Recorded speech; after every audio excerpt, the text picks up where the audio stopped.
ప్రేమగల తండ్రి, ఈ పునరుద్ధానపు అనుభవాన్ని మేము అనుభవించటానికి మీరు మాకు ఇవ్వడానికి ఇష్టపడ్డారు. స్తుతిస్తున్నాం.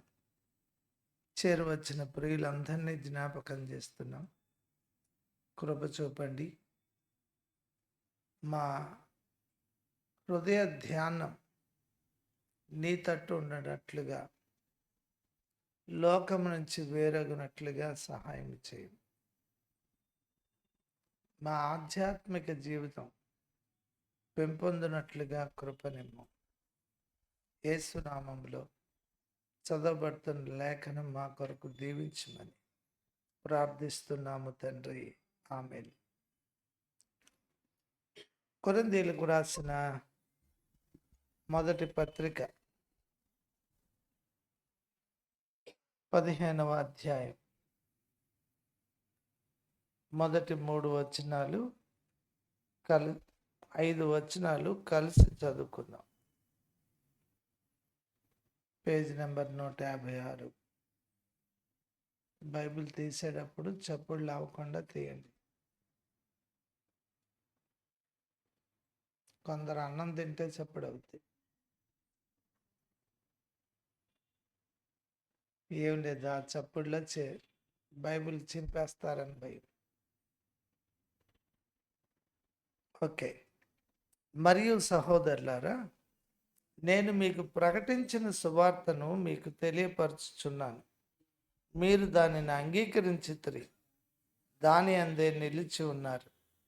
మీ విశ్వాసము వ్యర్థమైతేనే గాని నేను ఏ ఉపదేశ రూపముగా సువార్త మీకు ప్రకటించుతునో ఆ ఉపదేశమును మీరు గట్టిగా పట్టుకొని ఉన్న ఎడల ఆ సువార్త వలననే మీరు రక్షణ పొందువారై ఉందురు.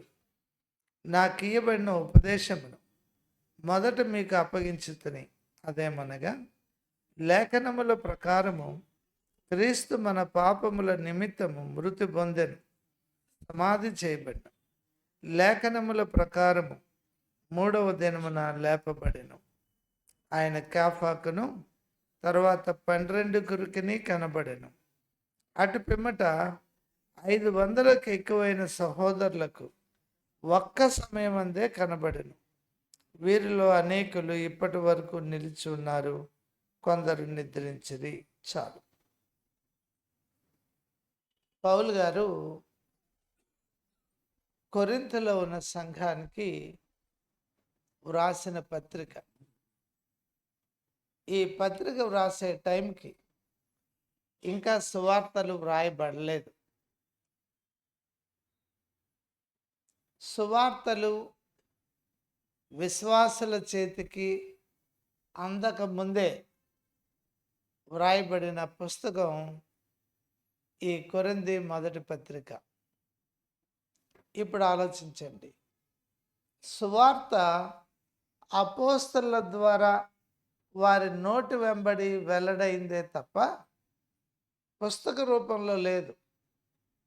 అందుకే పౌలు గారు అంటాడు, నేను మీకు ప్రకటించిన సువార్తను, మీకేం ప్రకటించాను అదే తెలియజేస్తున్నా. ఎందుకనంటే సువార్త నుండి తప్పిపోతున్నారు. ఎలా తప్పిపోతున్నారు చూడండి. 4వ వచనంలో లేఖనముల ప్రకారము 3వ దినమున లేపబడెను, ఇది కదా సువార్త. కానీ ఎలా తప్పిపోయారు? 12వ వచనానికి రండి. క్రీస్తు మృతులలో నుండి లేపబడి ఉన్నాడని ప్రకటింపబడుచుండగా మీలో కొందరు మృతుల పునరుద్ధానము లేదని ఎట్లు చెప్పుచున్నారు. వింటున్న సువార్త ఏమిటి? చెబుతున్నది ఏమిటి? వింటున్నది ఆయన పునరుద్ధానుడు అని, చెబుతున్నది పునరుద్ధానము లేదు అని కదా. దేవుని లేఖనం విగ్రహార్పితమైంది తినొద్దు అని. ఇప్పుడు చెబుతున్న సువార్త ఏమిటి? ప్రార్థన చేసుకు తినొచ్చు అని. అంతేగా, ఎంత వ్యత్యాసం వచ్చింది. అరే ఆడు సినిమాకి పిలిచినప్పుడు వెళ్ళకపోతే రేపు ప్రొద్దున మా క్రిస్మస్ పండగకి రారా అంటే వస్తాడా? అది ఇప్పుడు నేటి సువార్త. పాపములో పొరలటానికి ఇష్టపడుతున్న సువార్త. ఈ భిన్న సువార్త తాను ఏ సంఘాన్ని కట్టాడో అదే సంఘములో ఈ భిన్నమైనది రావడం దగ్గర పౌలు గారికి చాలా బాధ అయింది. బాధ అయి మరొకసారి అంటాడు, నేను మీకు ప్రకటించిన సువార్తను మీకు మరలా తెలియచేయుచున్నాను. అది తెలియచేయుచున్నానంటే అర్థం ఏంటి?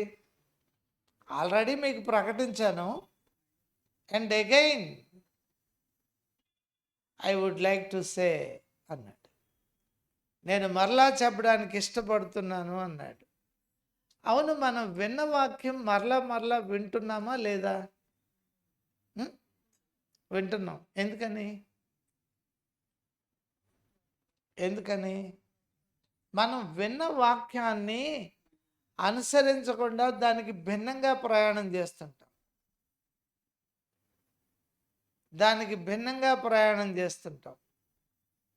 అందుకంటాడు, ఆత్మీయంగా ఆరంభించి శారీరకంగా ముగిస్తారా?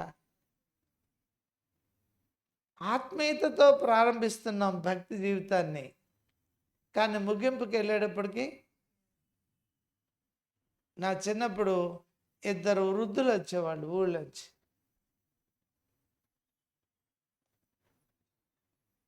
ఒక ఆమె చాలా చివరి స్థితికి వచ్చేటప్పటికి అన్నం తినేటప్పుడు ముద్ద చుట్టి ఇస్తరు చుట్టూరు తిప్పి పక్కన పెట్టదంట, భూదేవి కట్ట.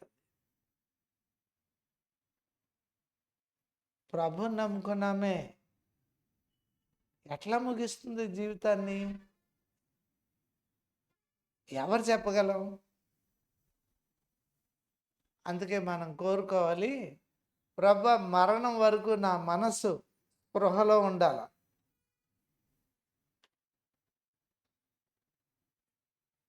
మన మనసు ఎప్పుడు చెదిరిపోద్దో మనకేం తెలుసు? శరీరంలో ఉన్న అవయవాలు ఎలా వృద్ధాప్యానికి వచ్చి మూలపడతాయో అలాగే మనసు కూడా వృద్ధాప్యంలో మూలపడుతుంది. నీ కూతురే వచ్చిన ఎవరమ్మా నువ్వు? నీ కూతుర్ని, ఎన్నో కూతురు, ఏమైంది మనసు కదా? ఇప్పుడు ఆఖరికి ఎక్కడికి వెళ్తామంటే రోజు ప్రార్థన చేసుకున్న ప్రభువుని కూడా నువ్వు ఎవరయ్యా అని అడిగే పరిస్థితికి వస్తావు. మనసు పాడైపోయింది, దాని జ్ఞాపకశక్తి కోల్పోయింది. ప్రభువును కూడా మర్చిపోయేటంత అయిపోయింది. ఎందుకని? నువ్వు రోజు గుర్తు చేసుకోక, ఇంట్లో టీవీ ఖాళీ ఉంటే టీవీ, లేకపోతే చేతిలో సెల్ ఫోను. మనకు ఆ సినిమా పేర్లు సినిమా పాటలు గుర్తొస్తాయి, కానీ ఎక్కడ గుర్తొస్తాయి? ఏం వింటున్నావు? ఏం చదువుతున్నావు? రోజు బైబిల్ చదువుతున్నావు? ఒక ఆమె తన వృద్ధాప్యంలో ఇంకా చనిపోయే ముందు కూతురుతో మాట్లాడుతుందంట. అమ్మ, ఈరోజు నేను 30 అధ్యాయాలు చదివాను, ఇంకా 3 అధ్యాయాలు చదివితే బైబిల్ పూర్తి చేసినట్టు అవుద్ది నాకు. ఆ కూతురు ఫారం నుంచి మాట్లాడుతుంది. అమ్మా, ఈ వయసులో నువ్వు 30 అధ్యాయాలు చదవడం అవసరమా? కళ్ళు లావా? ఎందుకింత అలసిపోతున్నావు? అప్పుడు ఆవిడందట, నేను ఎవరి కోసం బైబిల్ చదవట్లేదమ్మా, నా కోసం చదువుతున్నాను. బైబిల్ చదువుతుంటే నాకు ఒక విధమైన అనుభూతి కలుగుతుంది, దేవునితో ఉండే అనుబంధం అనుభవిస్తున్నాను. అందుకని ఎంత చదివినా కళ్ళు లాగవు, మనసు అలసిపోదు, బోరు కొట్టదు. నిజంగా చెప్పండి, మీ మనసుకు మీరు గుండె మీద చేసుకొని బైబిల్ చదివేటప్పుడు అమ్మ 119వ కీర్తన వచ్చిందా ఇవాళ, సరే సాయంకాలం పడుకునేటప్పుడు చదువుదాంలే అనుకునే వాళ్ళు ఎంతమంది ఉంటారు? అంటే బైబిల్ చదువుతున్నట్టు కనబడతాం, కానీ మనసులో విసుగుదల, వ్యసనం ఆరంభమవుతున్నాయి. కారణం ఏంటి? We're not enjoying the Bible. We can enjoy the games, movies, public news. అంతేగా? వార్తలు ఎంత ఇష్టమో తెల్లారు లేచి పేపర్ ఆ చివరి నుంచి ఈ చివరికి చివరి పేజీ వరకు తిరిగేసే వాళ్ళు ఉన్నారు. ఎంత ఇష్టమో వాళ్ళకి. లోక సంబంధమైనవన్నీ ఎంతంత ఇష్టాలో. మనకి ఎన్నో ఎన్నో ఇష్టాలు, except the word of God, దేవుని వాక్యం కంటే. ఇలాంటి మనము మన వృద్ధాప్యంలో బైబిల్ వెతుక్కుంటామా, చిల్లర డబ్బులు ఎత్తుక్కుంటామా? బ్యాగ్ తీసి డబ్బులు ఉన్నాయా పోయాయా, ఆ చిల్లర పైసలు కనబడుతుంటేనే అమ్మ మన ఆస్తి ఉంది అనిపిస్తుంది. ఇది వృద్ధాప్య పరిస్థితి. అలా కాదు అంటే మనం ఏం చేయాలి? ఆలోచించండి. ఇందాక చెప్పాను, మన ఈ ఆత్మీయ ప్రయాణంలో 2 ఘర్షణలను ఎదుర్కొంటాం మనం. ఒకటి మన శరీరం. దేవుని సువార్త మనల్ని తోస్తుంది, మనము దేవుని కొరకు బ్రతకాలని ప్రయాణం ప్రారంభిస్తాం, కానీ మన శరీరం నిద్ర అంటుంది. మన శరీరం తినుట త్రాగుట అంటుంది. అంతేగా? ప్రార్థనకు రావాలి ఆదివారం, ఎన్నింటికి లేస్తాం రోజు కంటే? ఈరోజు పెందలాడ లేస్తావా? రోజు కంటే. రోజు ఎందుకు పెందలాడ లేస్తావు? పిల్లలకు క్యారేజీలు పెట్టాలి, నీ భర్తకు క్యారేజీ పెట్టాలి, లేకపోతే డ్యూటీకి ఆలస్యం అవుతాడు, ఆబ్సెంట్ అవుద్ది, జీతం పోద్ది. ఆదివారం ఎందుకు? ఇవాళ మందిరానికి వెళ్ళేది, పాటలు అయిపోయే టైంకి వెళ్ళినా పర్లే, అయినా పాస్టర్ గారు ఇంకో పావు గంట లేట్గా వస్తాడుగా, ఒకవేళ వచ్చినా మొదలు పెట్టాడుగా, అందరి కోసం చూస్తాడు ఆయన. కానీ ఇప్పుడు ఏమున్నాయి మనకి? మన ఆలోచన అంతా ఏంటి? అరే దేవుని సన్నిధికి వెళ్తున్నాను, ముందే వెళ్ళాలి అని ఎంతమంది ఆలోచిస్తారు? బస్సుకి కనీసం పావు గంట ముందుంటావు, ట్రైన్కి ఒక అరగంట అన్నా ముందుంటావు, ఫ్లైట్కి 2 గంటలన్నా ముందుంటావు, దేవుని మందిరానికి 2 గంటలు లేట్గా ఉంటావు.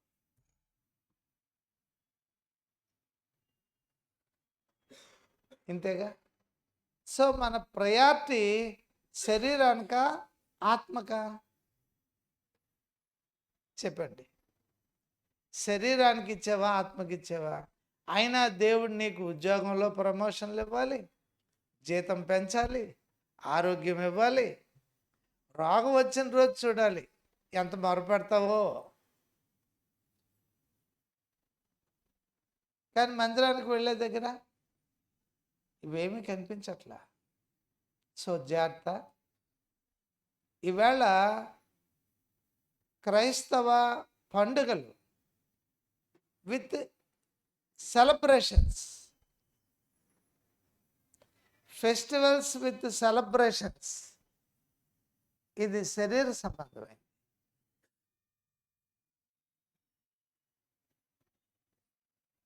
Festival should be lifestyle, ఇది ఆత్మ సంబంధం. పండుగ సెలబ్రేషన్స్ అంటే వేడుకలు. చాలా పండగలు చేస్తుంటారుగా లోకంలో. ప్రతి పండగలకి ఏం చేస్తారు?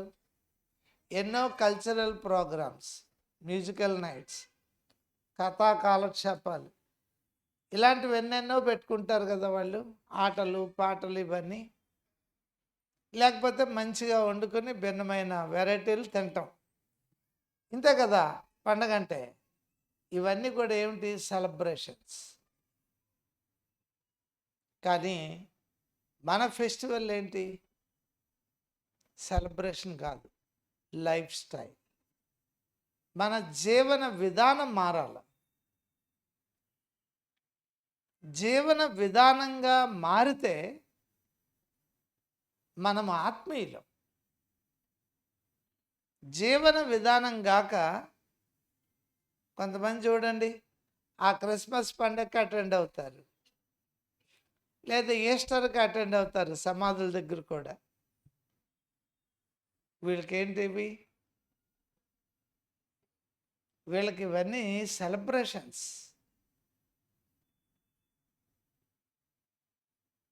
కాబట్టి ఈ పండగ రోజున మంచిగా కానుకిస్తాం పాస్టర్ గారికి. సెలబ్రేషన్. లైఫ్ స్టైల్ అయితే ఏమవుతుంది? దేవుణ్ణి ఎప్పుడూ ఘనపరిచేవారుగానే ఉంటాం. అది లైఫ్ స్టైల్. ఎవరి బ్రతుకులో ఇది లైఫ్ స్టైల్గా మారుతుందో వారు ఆత్మీయులు. సెలబ్రేషన్స్గానే ఉంటాయో వారి శరీరానుసార్లే.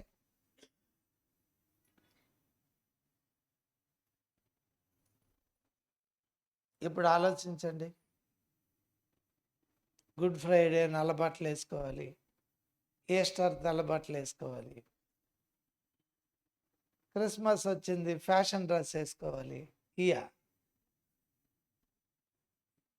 ఇవన్నీ celebrations. Celebrations are not at all worship. The spiritual lifestyle is worship. ఇది ఆరాధన అంటే అర్థం. ఆత్మ సంబంధమైన జీవన విధానం ఇది ఆరాధన. వాక్యాన్ని దేవుడు ఎందుకు ఇచ్చాడు మనకి? ఆత్మ సంబంధులుగా, ఆత్మానుసారమైన ఆరాధకులుగా బ్రతకండి అని చెప్పడానికి. పౌలు గారు ఈ కొరింథీలో ఉన్న వాళ్ళకి సువార్త చెప్పాడు. ఏం సువార్త చెప్పాడు చూడండి. కొరింథీ మొదటి పత్రిక 1వ అధ్యాయం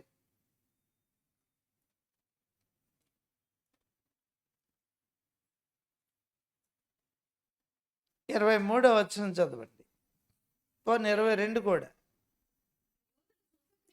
యూదులు సూచక క్రియలు చేయమని అడుగుచున్నారు, గ్రీసు దేశస్థులు జ్ఞానము వెతుకుచున్నారు. 2 రకాల ప్రజల్ని చూపించాడు.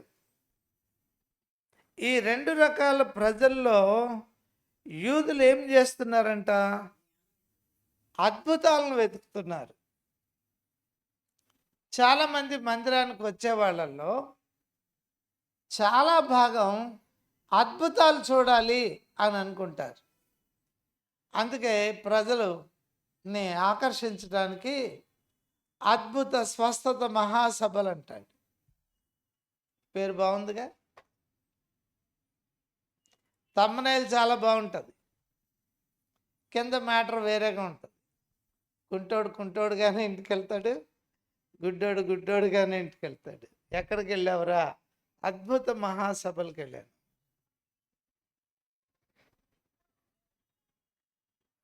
ఏమైంది ఇప్పుడు? ఇదొక కోవ. ఏం చూడాలనుకునే వాళ్ళు? అద్భుతాలు చూడాలి, స్వస్థతలు చూడాలి. 5 రొట్టెలు 5,000 మందికి పంచిన అద్భుతం కావాలి మాకు.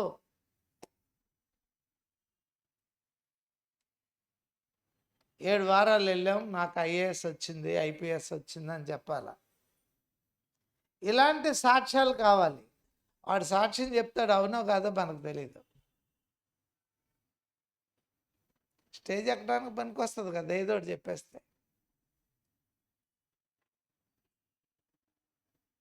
ఇప్పుడు ఆలోచించండి. అద్భుతాలను కోరుకునే వాళ్ళు అయిపోయారు. రెండవ రకం గ్రీకులు, గ్రీసు దేశస్థులు జ్ఞానమును వెతుకుతున్నారు. సువార్తలో వాళ్ళు ఏం చూస్తున్నారంటే, ఇందులో జ్ఞానం ఉందా?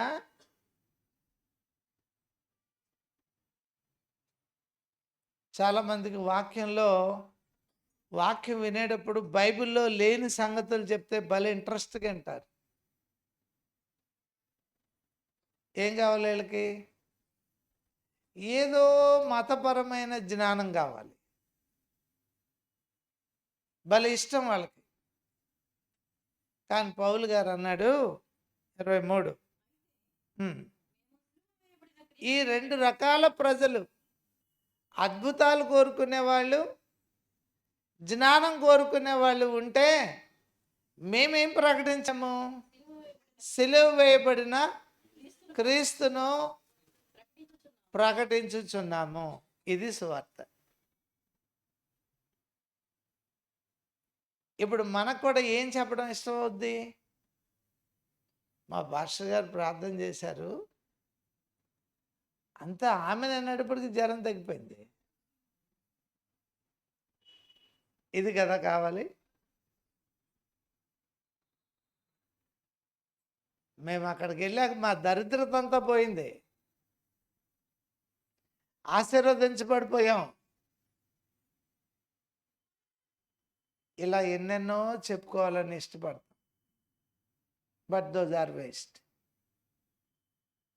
అవన్నీ కూడా వ్యర్థమైనవి. ఎందుకని? ఇప్పుడు కొంతమంది ప్రార్థన చేస్తారు, దేవా నీ సిలువ చాటును మరుగుపరచయ్యా సేవకుణ్ణి అని. ఏ వ్యక్తికైనా తనను కనపరుచుకోవడం ఇష్టం అవుతుంది, స్వయాన్ని చూపించుకోవడం ఇష్టం అవుద్ది. స్వయమేమో ముందుంటుంది, సిలువేమో వెనకపోద్ది.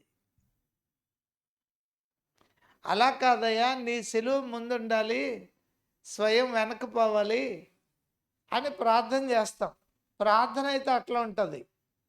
నిజానికి ఏం చూపిస్తాము? నేనైతే అని మొదలు పెడతాం, అంతే కదా. కాబట్టి ఎవరిని చూపించుకుంటాము? మనల్ని. మనం మంచి బట్టలు వేసుకుంటాం, ఎవరి కోసం? యేసుప్రభు వచ్చి చూచి, నీ సూట్ చాలా బాగుంది, నీ చీర, నీ పట్టు చీర చాలా సూపర్గా ఉంది, నీ వడ్డానం అద్భుతం, అదిరిపోయింది అంటాడా? చెప్పండి. ఇంతకీ ఆయన చూసేది మన దగ్గర కనపట్ల. మన చుట్టూ ఉన్న వాళ్ళు చూసి ఏమనాలి? అబ్బా చాలా బాగుంది, ఎక్కడ కొన్నారో అనాలి. అంత అద్భుతం, మన అనుకున్నది సాధించేసాం. మన మైండ్ భలే సాటిస్ఫై అయిపోద్ది.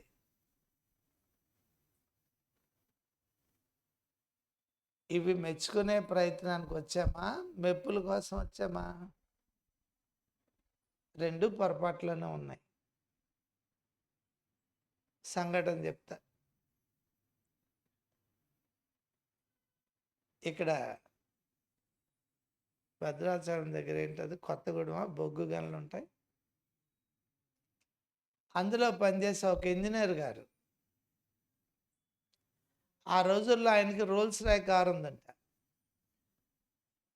భార్య అడిగింది ఆయన్ని, ఏమండి రోల్స్ రాయ్ కారు మనకుంది కదా, ఇంకెంతమందికి ఉన్నాయి ఈ కార్లు అని. ఆయన చెప్పాడంట, నిజాం నవాబు గారికి ఉంది, ఇంకోటి ఎక్కడో ఉంది, ప్రస్తుతానికి ఇండియాలో ఈ 3 ఉన్నాయి కార్లు అని. ఆహా అలాగా అందట. ఆయన హైదరాబాద్ వెళ్తున్నాడు. హైదరాబాద్ వెళ్ళొస్తానని చెప్పాడు, వెళ్ళిపోయాడు. ఆయన మనసులో అనిపించింది, ఇప్పుడు నా భార్యకి ఏమనిపించింది, ఇండియాలోనే టాపెస్ట్ మనుషుల్లో మనం ఒకళ్ళు, we have Rolls Royce car అనుకున్నది అని అనిపించుంటుంది అని అనుకుని తిన్నగా నవాబు గారి దగ్గరికి వెళ్ళి, కాసేపు కూర్చుని మాట్లాడి కారు అమ్మేయాలనుకుంటున్నాను అన్నాడు. ఇదేంటే ఈ కారు ఎవరికి అమ్ముతావు, ఎవడు కొనుక్కోగలడు, సరే ఇక్కడ వదిలేసి వెళ్ళాను, 1,00,000 తీసి ఇచ్చాడు. ఆ రోజుల్లో దాని ఖరీదు 1,00,000. 1,00,000 రూపాయలు జేబులో పెట్టుకుని అంబాసిడర్ కార్ షోరూమ్కి వెళ్ళాడు. ఆ రోజుల్లో అది 13,000 అట్ట. అంబాసిడర్ కొనుక్కున్నాడు, మిగతా డబ్బు మూట కట్టాడు. హెబ్రోన్కి వెళ్ళి భక్సింగ్ గారిని కలిసి, అన్న నా రోల్స్ కాయ్ కారు అమ్మేశాను, 1,00,000 వచ్చింది, నేను ఇప్పుడు అంబాసిడర్ కనుక్కున్నాను, ఈ మిగతా డబ్బు సేవకు వాడేయండి అన్నాడు. స్వయం ఎక్కడ ముందుకు వస్తుందో దాన్ని మనం కట్ చేయాలి. అది ఆత్మీయమైన విజయానికి మూలం. ఆత్మ సంబంధమైన విజయానికి మూలం ఏమిటంటే, మన డ్రెస్ అమెరికా నుంచి వచ్చింది అవసరం కాదు, అది అంత అవసరం లేదు. ఇవేవో దుబాయ్ నుంచి వచ్చాయి, అంత అవసరం లేదు. అవసరమా ఆ గుర్తింపు? దేనికి పనికొస్తుంది? అహంకారం అవడానికి పనికొస్తుంది. అహంకారి దేవుణ్ణి ఆరాధించలేడు, తనను కనుపరుచుకుంటాడే కానీ దేవుణ్ణి చూపించడు.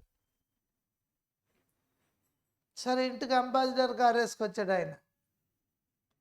ఇదేంటండి మన కారు ఏమైంది, అంబాసిడర్ వేసుకొచ్చారంటే, అదే నువ్వు అడిగావు కదా, దేశంలో 3 కార్లు ఉన్నాయి, అందులో మందని. సరే, ఒకవేళ ఏమైనా మనకు అహంకారం రావచ్చు, నీకు వచ్చిందని కాదు, ఒకవేళ మన గురించి మనం స్పెషల్గా అయినా గుర్తించి ఉంటామేమో అని భయం వేసింది, దేవుణ్ణి ఆరాధించడానికి అడ్డం అవుతుంది కారు అని ఇచ్చేశాను. నవాబు గారు అడిగితే, ఇది కొన్నాను, మిగతా డబ్బు సేవకు వాడేయండి అని ఇచ్చేసాను అన్నాడు. సరే, ఈసారి హైదరాబాద్ వెళ్ళినప్పుడు నేను వస్తాను చెప్పండి. మరొకసారి అంబాసిడర్లో బయలుదేరినప్పుడు ఈవిడ తన డైమండ్ ఆభరణాలన్నీ మూట కట్టించింది. చెప్పింది, నన్ను మంచి జ్యువెలరీ షాప్కి తీసుకెళ్ళండి. అక్కడికి వెళ్ళిన తర్వాత ఈ వస్తువులన్నీ మూటిప్పి పెట్టి, ఇవి ఎంతంత ఖరీదు చేస్తాయో రేటు కట్టిన. ఆయన అన్ని రేటు కట్టాడు. టోటల్ ఎంత అయింది? ఇంత అయింది, మీరు తీసుకుంటారా? తీసుకుంటామమ్మా అన్నాడు. అయితే తీసుకు డబ్బిచ్చాను. ఇంకెంత, ఆ దెబ్బతో వడ్డానాలు, హారాలు, నెక్లెస్లు అన్నీ వెళ్ళిపోయాయి. ఇప్పుడు హెబ్రోన్కి పదండి. అక్కడికి వెళ్ళి, అన్న నా వస్తువులన్నీ వేస్ట్గా పడి ఉన్నాయి, దేవుని సేవలో వాడబడితే మంచిది కదా అని చెప్పని ఇచ్చేసి సేవకు వాడేయండి అని ఇచ్చి ప్రార్థన చేయించుకుని వచ్చారండి. దేన్ని జయించారు వీళ్ళు? స్వయాన్ని, శరీరాన్ని. మనం స్వయాన్ని పెంచుకుంటామా, ఆత్మీయతను పెంచుకుంటామా? నువ్వు ఏ వస్తువు కలిగి ఉన్నా దేనికి కలిగి ఉండాలనుకుంటున్నావు? Is it your need? అది నీ అవసరమా? సమాజంలో స్టేటస్ కోసమా? చెప్పండి. సమాజంలో స్టేటస్ కోసం కోరుకుంటున్నావా, లేకపోతే దేవుని మహిమ కొరకు కోరుకుంటున్నావా? నిజానికి నాకు చెప్పొద్దు, మీకు మీరే. అలా అయితే మీ సామాజిక స్థితిలో మీరు గొప్పవాళ్ళు అని సమాజం అనుకోవాలి అని ప్రయత్నం చేస్తుంటే స్పిరిచువల్లీ యూ ఫెయిల్డ్. ఆత్మీయంగా ఫెయిల్ అయిపోయారు. పైకి క్రైస్తవులమే, హృదయంలో డొల్లతనం ఏర్పడింది. హృదయంలో డొల్లతనం ఏర్పడింది. ఈ డొల్లతనంతో ఉన్న ఆరాధన ఓటి డబ్బా సౌండ్ వస్తుంది కానీ ఏమన్నా స్ట్రాంగ్ ఉంటుందా? ఉండదు. గుర్తుపెట్టుకోండి. సమాజంలో నేను పలానా స్టేటస్ కలిగి ఉండాలి అని ప్రయత్నించే ప్రతివాడు శరీర సంబంధే, ఆత్మానుసారి కాదు. ఈ ఆత్మీయ ప్రయాణంలో శరీరంతో పోరాటం ఉంటుంది. ఈ ఘర్షణ దగ్గర నెమ్మదిగా మన ఆత్మ సంబంధమైన స్పీడ్ నెమ్మదిగా తగ్గిపోద్ది. ఆఖరికి ఒక రోజున ఆగిపోద్ది. శరీరంలోనే నడుస్తాం కానీ ఆత్మలో నడం. అందుకే ప్రార్థనకు ఆలస్యంగా వస్తాం. ఇదంత అవసరమైంది కాదు, ఇది సెకండరీ. క్రైస్తవుని సమాజంలో కాబట్టి మందిరానికి వెళ్ళాలి. ఏదో టైంకి వెళ్ళి అటెండెన్స్ వేయించుకుని పాస్టర్ గారికి వందనాలు చెప్పేస్తే వచ్చాడులేరా అనుకుంటాడు, చాలు. అంతేగా. పాస్టర్ గారిని ఎలా మెస్మరైజ్ చేసేయచ్చు, కానుకిచ్చి ప్రార్థన చేయమని అనుకు అయిపోయాడు, ఫినిష్. ప్రార్థన చేయని అనలేడు కదా. జాగ్రత్త. ఈ శరీర సంబంధమైన ఈ ఘర్షణ దగ్గర ఆత్మలో వెనకబడే పరిస్థితి వస్తుంది. దేవునికి నువ్వు దూరంగా ఉండే పరిస్థితి వస్తుంది. దీన్ని జయించాలి. ఇది మొట్టమొదటి అడ్డు, ఆటంకి. రెండవది లోకం. లోకము అంటే గాలి లాంటిది. ఎన్నో కబుర్లు చెప్తుంటారు వాళ్ళు. ఈ గాలి కబుర్లు ఏమవుతాయి? ఏంటో పెద్ద భక్తి పరులు అలాగా రాత్రి 2ంటికి వెళ్ళేసిపోద్ది ఆదివారం వస్తే. ఎందుకంటే ముందుకు ముందెళ్ళి 8ంటికి వెళ్ళి అక్కడ కూర్చుని ఏం చేస్తుంది? మీటింగ్ 9:30కి అయితే. మరి ఫ్లైట్ ఎక్కడానికి 3 గంటల ముందు వెళ్ళిపోతావు.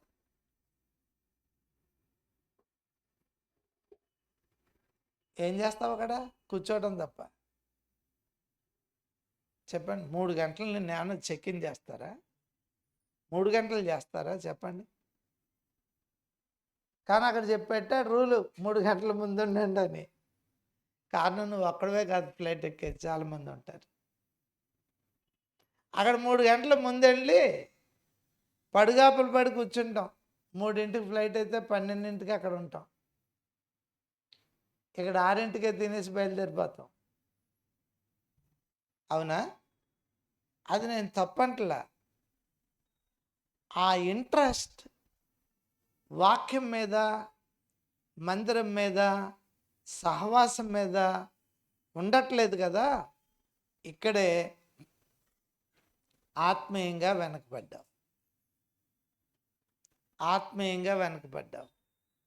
నీ ఆత్మీయ కుంటుతనం పరలోకానికి యోగ్యుడిగా చేస్తుందా, అయోగ్యుడిగా చేస్తుందా?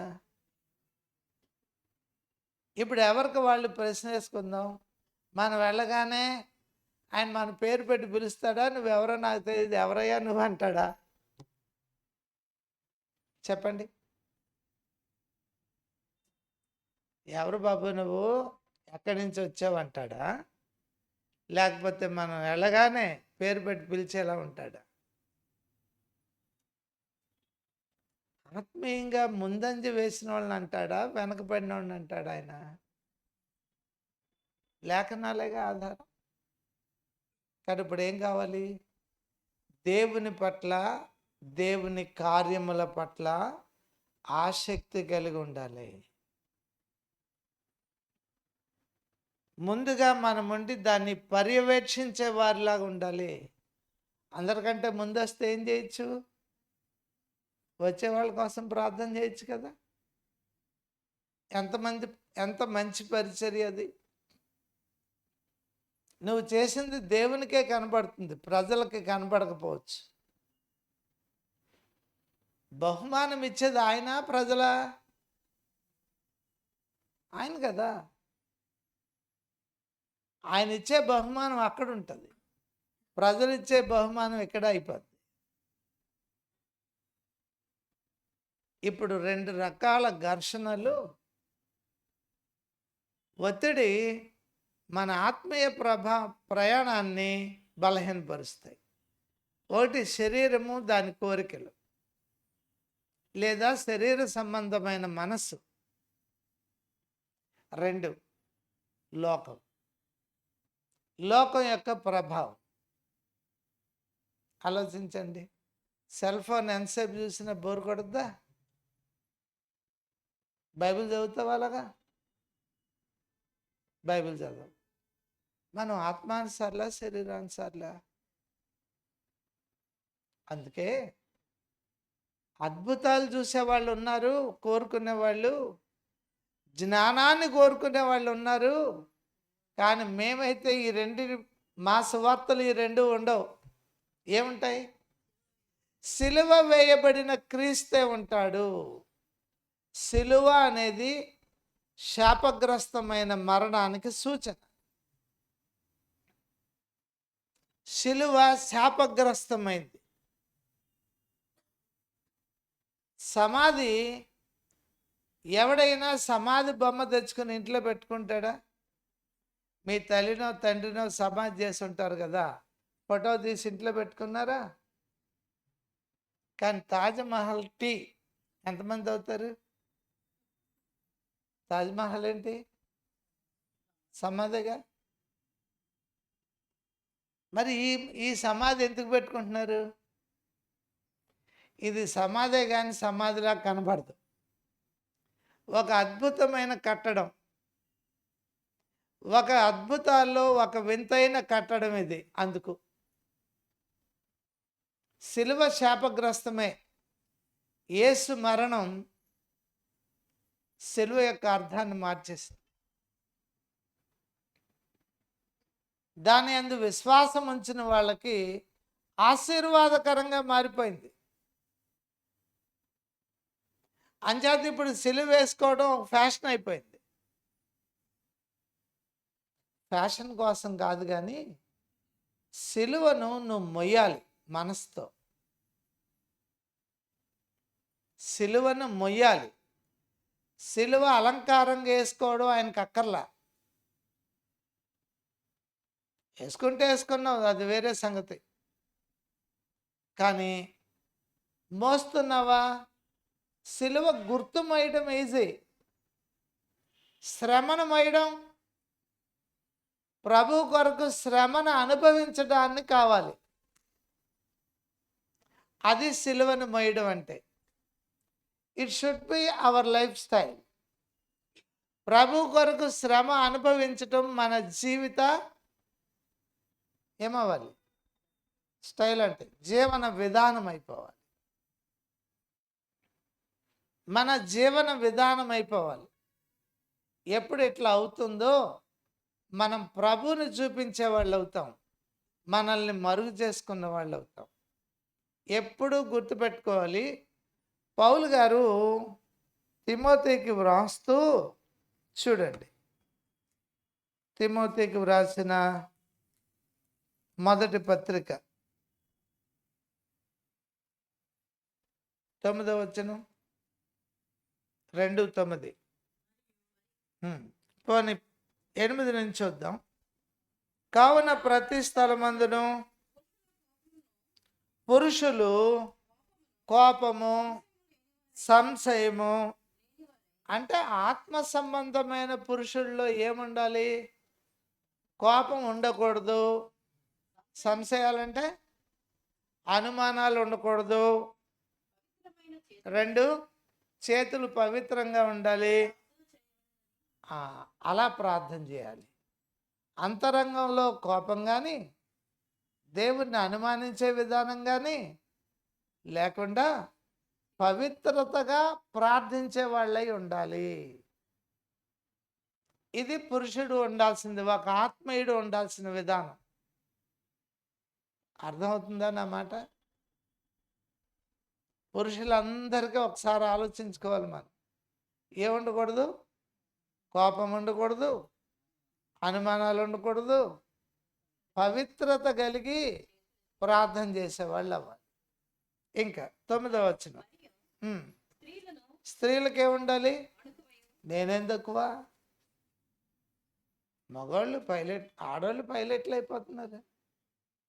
బస్ డ్రైవర్లు అయిపోతున్నారు. బస్ డ్రైవ్ చేస్తే మగోడితో సమానమేనా? సమానమేనా? పైలట్ అయిపోతే సమానం అయిపోతాడా? అంటే ఇప్పుడు ఈవిని ఆడదా అనకూడదా, మగోడు అనాలా? అది కాదు అక్కడ. వాళ్ళకు ఉండాల్సింది ఏమన్నాడంటే అనుకోవా. అనుకోవా అంటే నీ తండ్రి చెప్పిన దానికి చిత్తము అనాలి, దేవుడు చెప్పిన దానికి చిత్తం అనాలి, భర్త చెప్పిన దానికి అలా కాదు అనాలా, చిత్తం అనాలా? అంటేనే అనుకువ. తర్వాత స్వస్థ బుద్ధి అంటే ఆరోగ్యకరమైన బుద్ధి.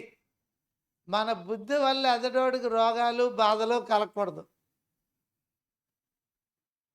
మన బుద్ధి ఆరోగ్యవంతమైనది అయితే కష్టంలో మన దగ్గరకు వచ్చినాడు దానికి పరిష్కారం పొంది ఆరోగ్యంగా ఇంటికి వెళ్తాడు, మనశ్శాంతికి పోతాడు.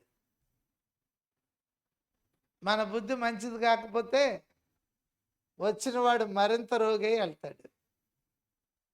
అంతే కదా. ఆరోగ్యకరమైన బుద్ధి కావాలి. వస్త్రాలు ఎలా అన్నాడు? తగు మాత్రం. నీ స్టేటస్ ఏంటి?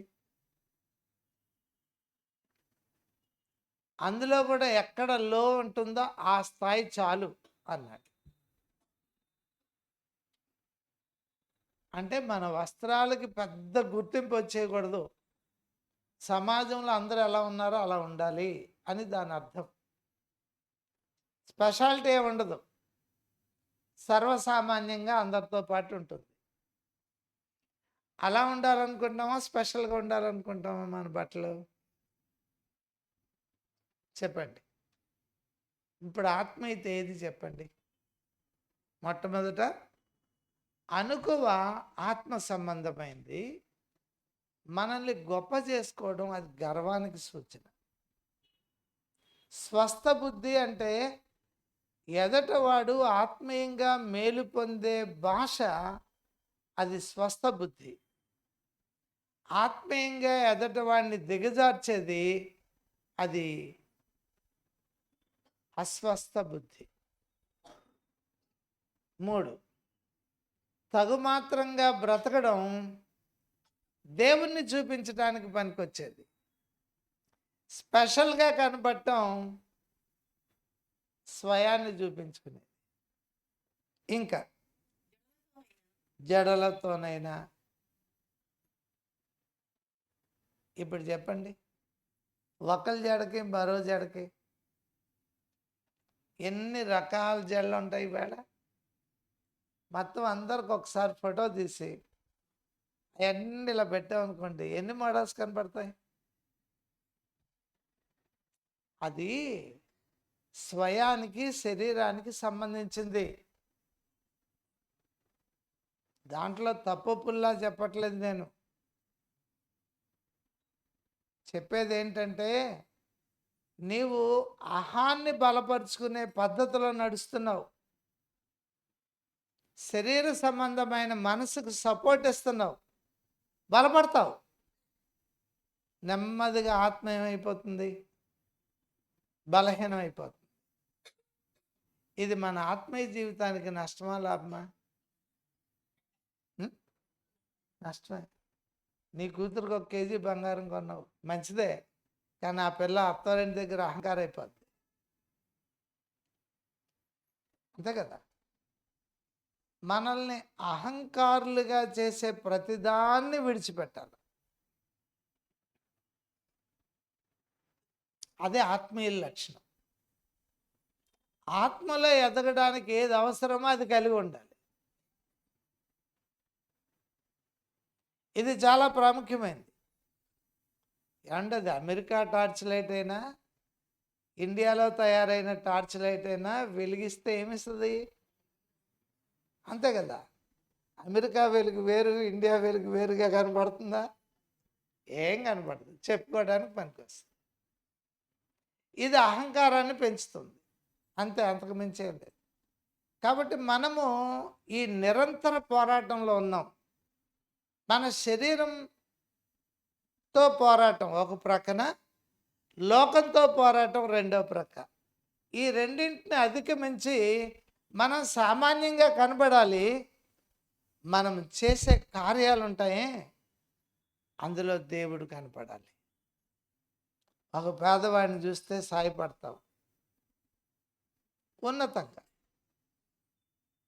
అందరూ 10 రూపాయలు ఇస్తే నువ్వు 100 రూపాయలు ఇస్తావు.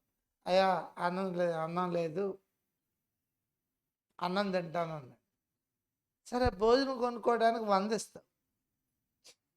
ఎవడైనా 5 10 ఇచ్చి పంపిస్తాడు. నువ్వు 100 ఇచ్చావు. ఏం కనపడింది?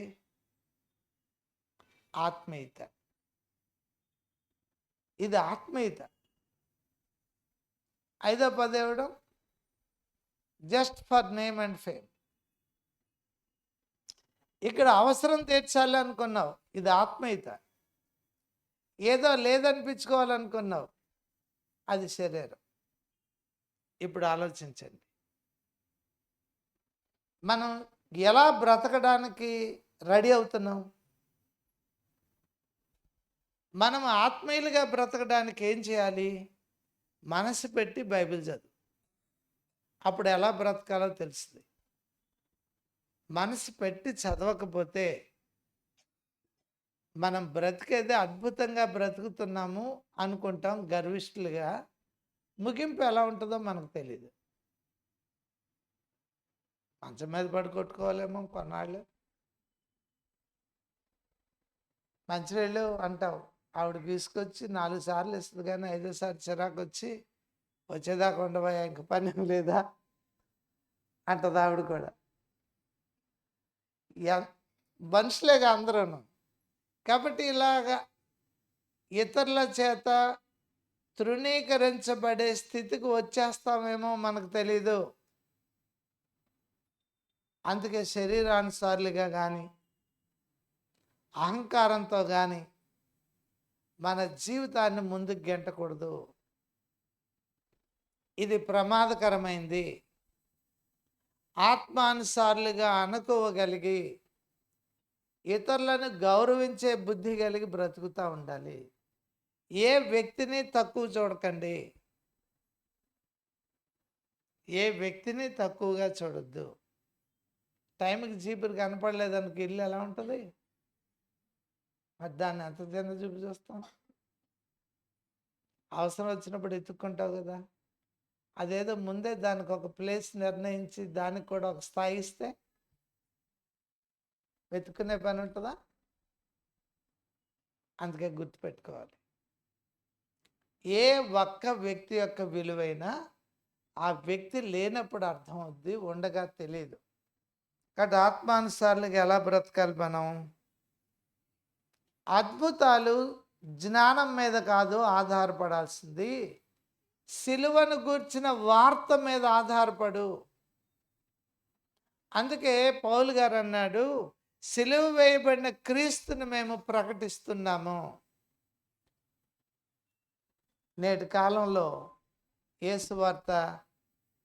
అద్భుత సువార్త మహాసభలే, అద్భుత స్వస్థత మహాసభలేగా మనం వింటాం.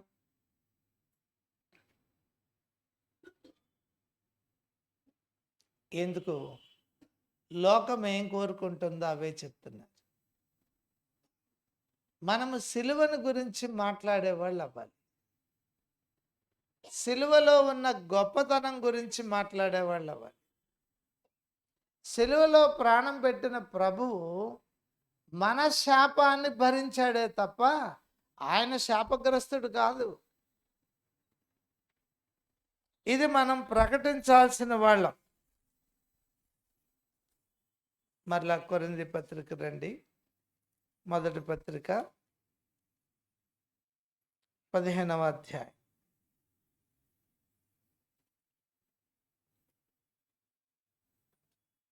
సువార్తను మీకు తెలియపరచుచున్నాను, మీరు దానిని అంగీకరించితిరి, దాని అందే నిలిచి ఉన్నారు.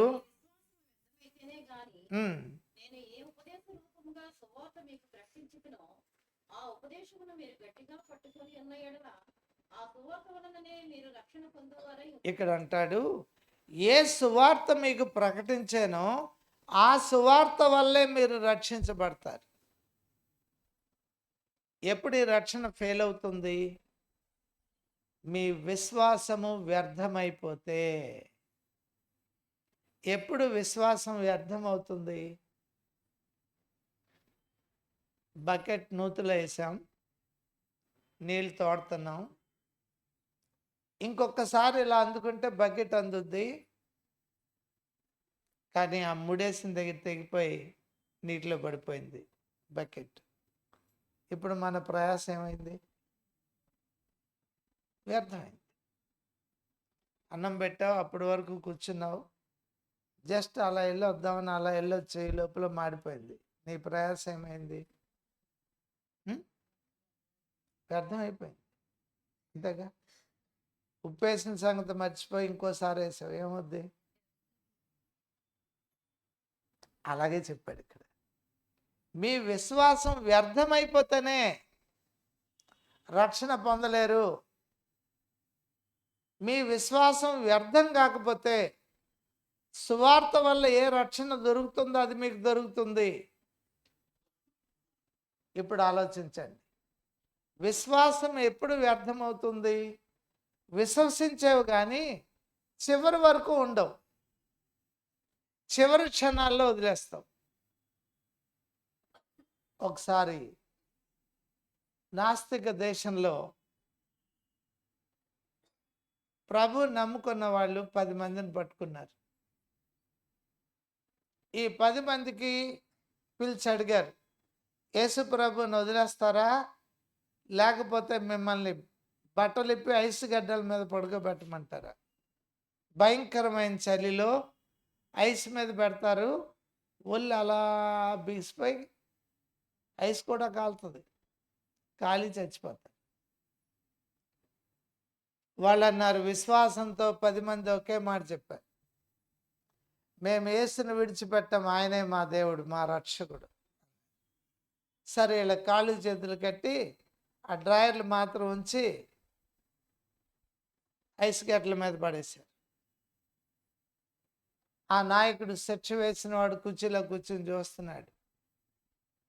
10 మంది దేవదూతల కిరీటాలతో పట్టుకుని ఒక్కొక్క మనిషి దగ్గర ఒక్కొక్క దేవదూత రెడీగా ఉన్నాడంట. చూస్తున్నాడు, ఏంట్రా ఇలా కనబడుతుంది ఏంటని. ఒకడు ప్రాణం పోయింది, ఆత్మ అలా బయటకు వస్తే కిరీటం పెట్టి దేవదూత తీసుకెళ్తున్నాడు. 9 చచ్చిపోయారు, ఇంక 10వాడు ఉన్నాడు. బాబు, నేను యేసు ప్రభుని వదిలేశాను అన్నాడు. వెంటనే ఆయన బయటకు తెచ్చి మంట దగ్గర చలికాసి ఆయన బ్రతికించడానికి ట్రీట్మెంట్ ఇస్తున్నారు. ఇప్పుడు ఆ నాయకుడు లేచి అన్నాడంట, నేను యేసు ప్రభు నమ్ముకున్నాను, నన్ను పాడైంది అన్నాడు. దేంటే ఎలా అయిపోయి, ఈ శిక్ష వేసినోడివే నువ్వు ఇలా ఎలా మారిపోతున్నావు? 9 చచ్చిపోయారు, చచ్చిపోతుంటే కాపాడలేనోడు దేవుడు అని నువ్వెలా నమ్ముతున్నావు? లేదయ్యా, నా కళ్ళు తెరవబడ్డాయి.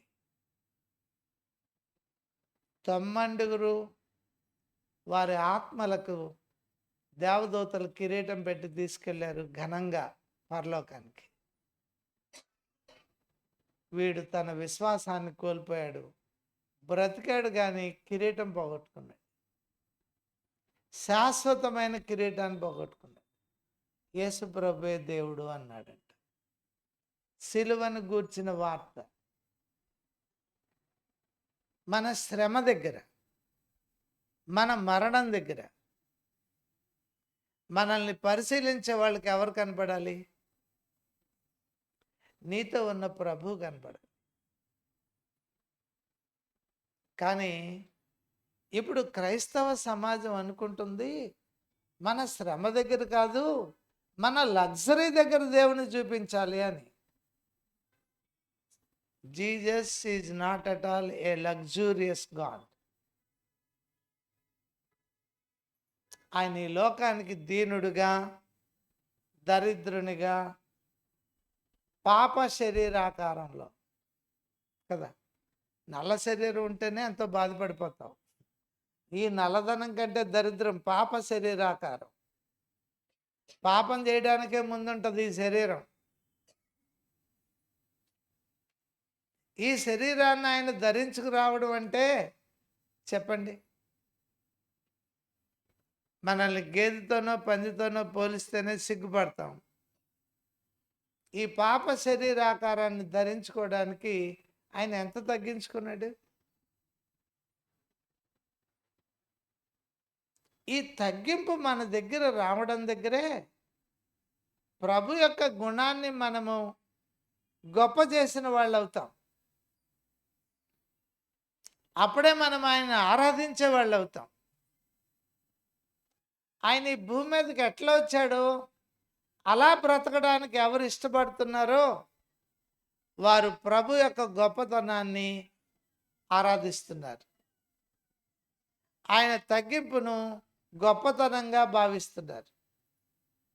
ఇది ఆరాధనకు అవసరమైన సంగతి. రండి ఇంకా ముందుకెళ్దాం.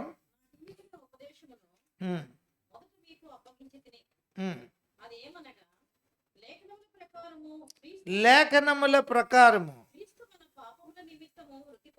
క్రీస్తు మన పాపముల నిమిత్తము మృతి పొందని. ఇది లేఖనం. క్రీస్తు మన పాపముల కొరకే మృతి చెందాడు అనేది లేఖనం. ఆయన సమాధి చేయబడ్డాడు అన్నది లేఖనం. లేఖనాల ప్రకారమే 3వ దినాన లేచాడు. ప్రకటన గ్రంథం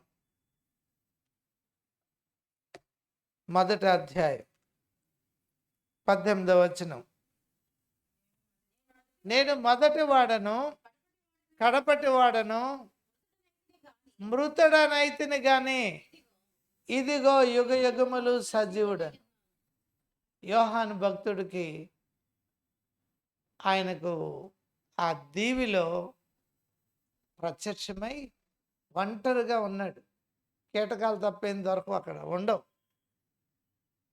చలచలా కాగే నీటిలో పాడేశారు, బజ్జీ లేపినట్టు అయిపోయడానికి. అది అతను ఏమీ చేయలేకపోయింది. ఇంకెలా కాదు, తీసుకెళ్ళి అక్కడ వదిలేయండి.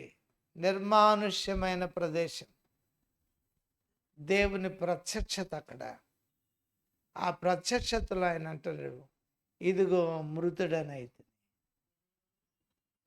మృతుడనైతిని కానీ యుగ యుగములు సజీవుడను. నేను యుగ యుగాలకి సజీవుడనయ్యా. ఒక ఆయన వాకింగ్కి వెళ్ళినప్పుడు ఒక సేవకుడు ఒక ఆయన ప్రశ్న వేశాడు. ఆయన పునరుద్ధానం అయిన తర్వాత 40 రోజులు ఎందుకు కనిపించాడు అని.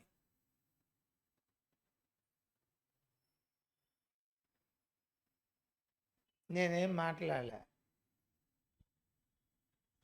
అది చూస్తున్నాను. ఒక ప్రశ్న వేశా. ప్రశ్న అడిగిన వాడి దగ్గర కూడా ఒక జవాబు ఉంటుంది కదా, మరి ఏం చెప్పాడు అన్న. అతనేమి చెప్పలేదు, అడిగాడు అంతే. కొంతమంది తెలుసుకోవడానికి అడుగుతారు, మారడానికి అడగరు. ఆయన ఎందుకు కనిపించాలి లేస్తే? ఆయన లేచినట్టు రుజువేంటి? ప్రభు నాయిన్ అనే గ్రామానికి వచ్చినప్పుడు ఆ వెధవరాలి కుమారుడు చనిపోయి మోసుకుపోబడుతున్నాడే, ఆయన పాడి ముట్టి దించండి, నిద్రపోతున్నాడు, దించండి అన్నాడు. అందరూ అపహాస్యం చేశారు. చిన్నవాడు లే అన్నాడు. లేచాడు. ఏమన్నాడు ఆయన? వీడికి తీసుకెళ్ళి భోజనం పెట్టండి అన్నాడు. భోజనం ఎందుకు పెట్టాలి? ఆడు బతికితే అన్నం తింటాడు. చచ్చిపోయినాడు ఇలా లేస్తే బతికేసినట్టేనండి. బతికినాడు అంటానికి రుజువులు ఉంటాయి. శ్వాస ఆడాలి, కళ్ళు చూడాలి, చెవులు వినాలా, పొట్ట ఆకలి అనాలా, నోరు తినాలా, ఇవన్నీ. వాడు నిజంగానే బ్రతికాడు అనడానికి రుజువు ఏంటంటే వాడింటికి నడిచి వెళ్ళి భోజనం చేయడం. పునరుద్ధానుడైన ప్రభు ఎందుకు కనపడాలి? 40 దినాలు ఎందుకు కనిపించాడు? ఆయన లేచాడు అనడానికి రుజువు అది. యోహాను సువార్త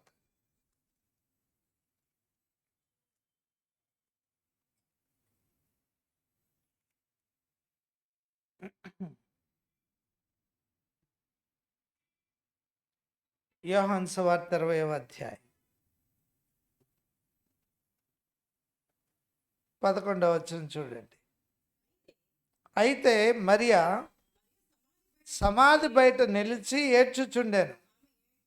ఆమె ఏడ్చుచు సమాధిలో వంగి చూడగా తెల్లని వస్త్రములు ధరించిన 2 దేవదూతలు యేసు దేహము ఉంచబడిన స్థలములో తలవైపు ఒకడును కాళ్ళ వైపున ఒకడును కూర్చుండుట కనబడెను. వారు, అమ్మా, ఎందుకు ఏడ్చుచున్నామని ఆమెను అడగగా, ఆమె, నా ప్రభువుని ఎవరు ఎత్తుకొని పోయిరి, ఆయనను ఎక్కడ ఉంచిరో నాకు తెలియలేదని చెప్పాను. ఈ మాట చెప్పి వెనుక తట్టు తిరిగి యేసు నిలిచి ఉండుట చూచెను. ఎవరిని చూసింది ఇప్పుడు? కానీ ఆయన గుర్తుపట్టలేదట. అప్పుడేం జరిగింది? యేసు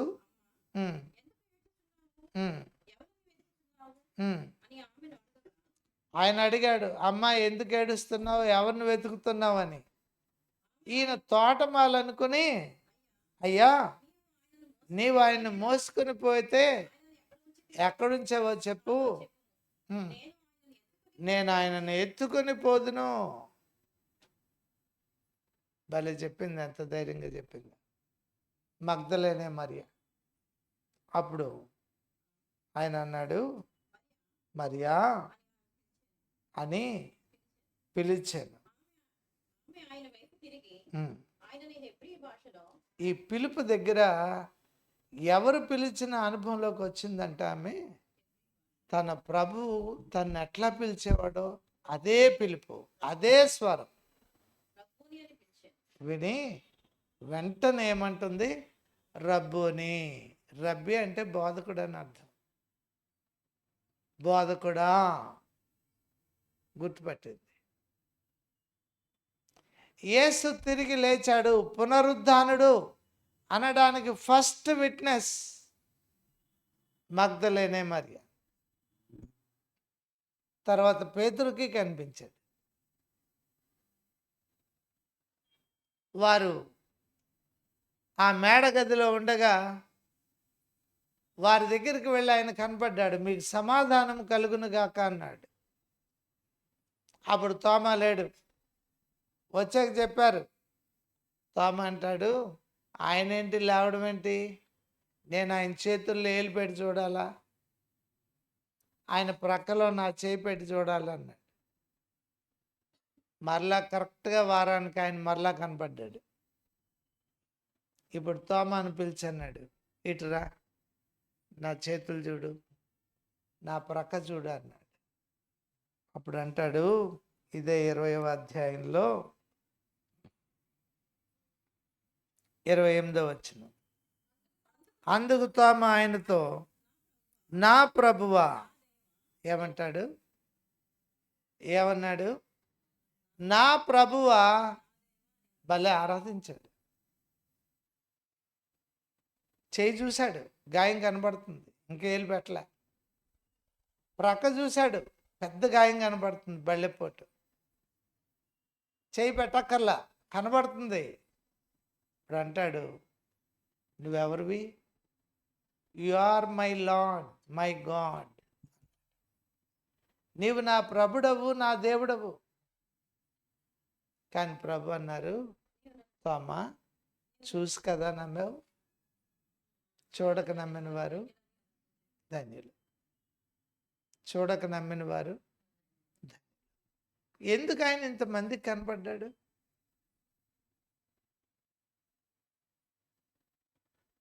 అది విట్నెస్. ఏ విట్నెస్. అది చరిత్రలోనే సాక్ష్యం. బైబిల్ అబద్ధమని ఎవ్వడు చెప్పలేడు. చెప్పాలని అనుకున్న వాళ్ళు చాలామంది ఉన్నారు. అందరూ ఫెయిల్ అయ్యారు. ఎందుకు? అన్ని ప్రూఫ్‌లతో ఉన్నాయి. బాగా పరిశోధించిన వాడు సత్యం అని ఒప్పుకున్నాడు. ఆ ఒప్పుకోవడమే ఆరాధించడం. ఆయనను సొంత రక్షకుడిగా అంగీకరించడమే ఆరాధించడం. ఈవేళ ఈ పునరుద్ధాన దినాన్ని పురస్కరించుకొని అహాన్ని చంపాలి, అహాన్ని నేను పోషించకూడదు అన్న నిర్ణయం తీసుకుంటే దేవుణ్ణి ఆరాధించే వ్యక్తి వద్దు. నీ గొప్ప కోసం ఖర్చు పెట్టే డబ్బు సేవకు ఖర్చు పెట్టు. ఎంత బాగుంటుందో. నీ కంఫర్ట్ మానేమని ఆయన అంటలా. తల్లిదండ్రులు మన కంఫర్ట్ చూస్తారు. ఆయన మన పరమ తండ్రి, మన సౌఖ్యం ఆయన కోరుకుంటాడు. ఆయన సౌఖ్యం కోరుకుంటాడు కానీ ఆయన మన కొరకు శ్రమ పడినవాడు.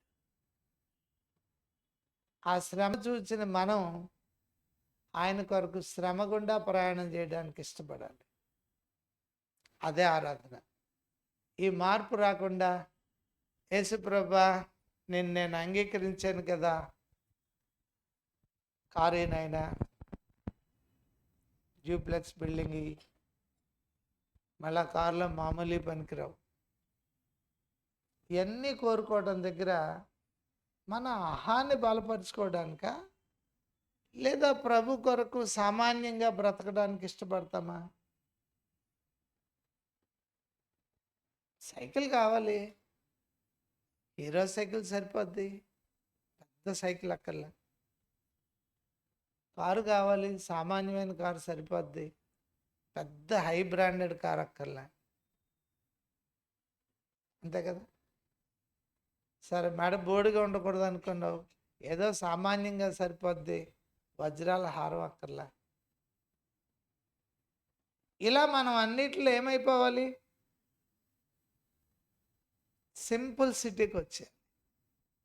Simple city is spiritual, a luxurious life is self centred life. లగ్జూరియస్గా బ్రతకడం అనేది నువ్వే కేంద్రంగా బ్రతుకుతున్నావు, ప్రభు కేంద్రం కాదు. ప్రభువుని కేంద్రంగా బ్రతకడం, ఏది చేస్తున్నా ప్రభు కొరకు చేయడం అనేది ఆత్మ సంబంధమైన జీవితం. వాళ్ళు ఆరాధిస్తున్నారు, తమ కొరకే బ్రతికే వాళ్ళు దేవుణ్ణి ఆరాధించట్లేదు. ఇది మనం గుర్తు చేసుకొని ప్రభువుని ఆరాధించే తీర్మానాలతో మోకరిల్లి ప్రభువుని ఆరాధిద్దాం. ప్రేమగల తండ్రి, మీకు స్తుతులు చెల్లిస్తున్నాం. మీరిచ్చిన లేఖనం కొరకు వందనములు. అలాగను జీవించడానికి సహాయం చేయండి. లేఖనముల ప్రకారం మృతి నందావు, పునరుద్ధానుడు అయ్యావు. మీరు అనేకులకు కనిపించారు, రుజువులు ఉంచారు. మిమ్మల్ని మేము స్తుతిస్తున్నాం.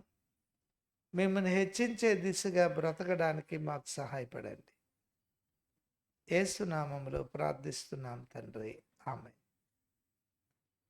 ఆరాధించండి. మహాపరిశుద్ధుడు అయిన మా తండ్రి, మిక్కిలిగా ప్రేమించిన ప్రభువా, మీ ఘనమైన శ్రేష్టమైన మీ యొక్క బంగారు పాదములకు లెక్కలేని స్తుతులు చెల్లిస్తూ ఉన్నాను.